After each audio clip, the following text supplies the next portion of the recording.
I'd like to introduce Kristen O'Connell. Thank you, Ted. I'm sure glad you rented that house next to me in Costa Rica. We might not be here if not.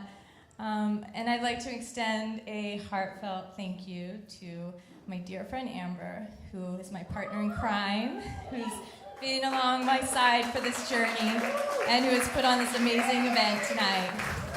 Thank you. So many of you may have already known my story. It's a story of serendipity.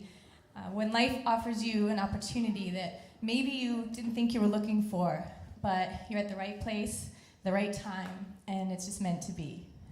I went down to Haiti to work at a birth center as a midwife that was set up in response to the earthquake. Now, mind you, this was 2 years after the earthquake, and the country was still in shambles. There were collapsed buildings and rubble in the streets, and the desperation was palpable. You could just see it in people, and they weren't recovering. And I remember having this feeling like I really wanted to do more in a long-term way, especially when I would catch a glimmer of hope in a little child's eye. So towards the end of my stay, I met a Haitian man who was telling me about his dream to open an orphanage. And I started to get this feeling in the pit of my stomach. And that feeling just started to bubble up. I explain it often as like feeling you're at the edge of a cliff, right? And you could jump into that abyss of unknown, and your life path could change complete directions. Has anyone had that feeling? Right? Or you're at a crossroads, right? Or you could not jump, and you could play it safe. I could have gone back to Costa Rica, where I could go back to my nice life. But instead, I could have left Haiti in my memories. Well, I decided to go for it. I came back, I called some friends, and I said, I'm starting an orphanage in Haiti, jump with me.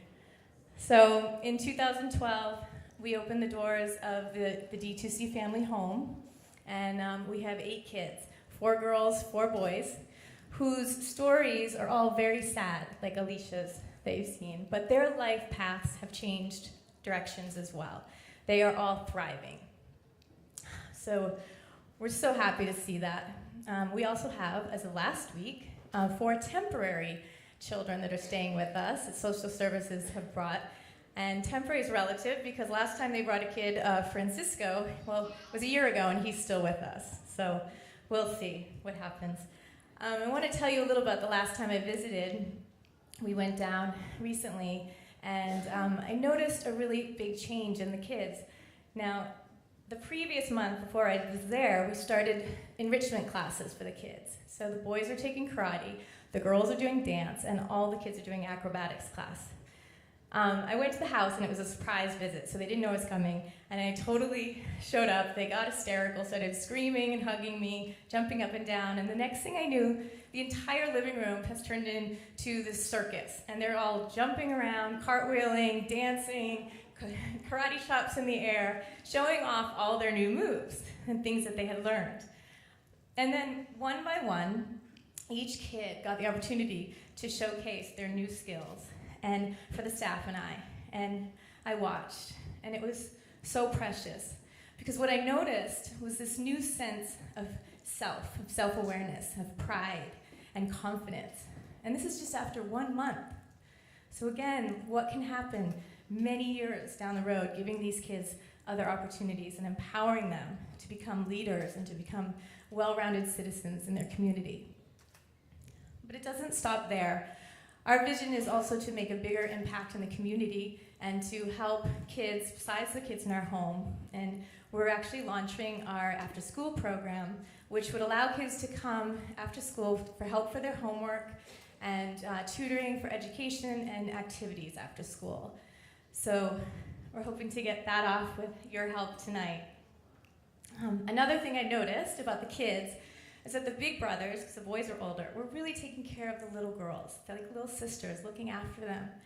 And I noticed they had bonded as siblings. And this is our vision. We wanted to create a family, and I noticed that that had happened, and that they really felt like they were part of a family.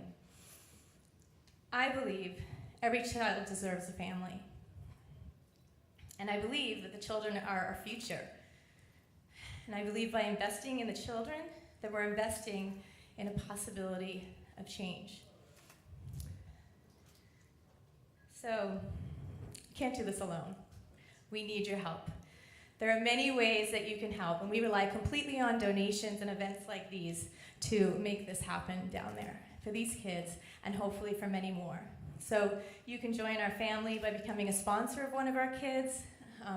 You might want to be more hands-on and come down to Haiti with us and join one of our Save a Volunteer trips. We're going in November, and this is going to be a surf-related trip where we're teaching the kids how to surf. So very excited about that. We also can use people that would like to volunteer their time. Maybe you have a special skill set you'd like to offer.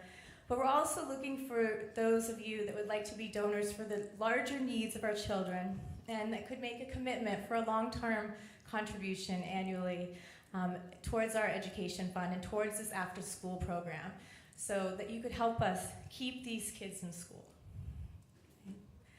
So I just want to leave you with one thing that I've learned from this whole crazy, challenging, but fulfilling journey and experience. And that is, the next time you find yourself at that crossroads, standing on that cliff, just like I was, not knowing if you should jump, I invite you to jump. Just take action. Just go for it. I swear the net will appear. I promise. Because if each one of us takes action individually in our own way, for whatever calls to us, then collectively we can make a bigger difference in the world, and together we can be the change. Thank you so much. Let's have a fun night tonight and boogie down to some great music, and let's raise some money for these kids. Thank you, everybody.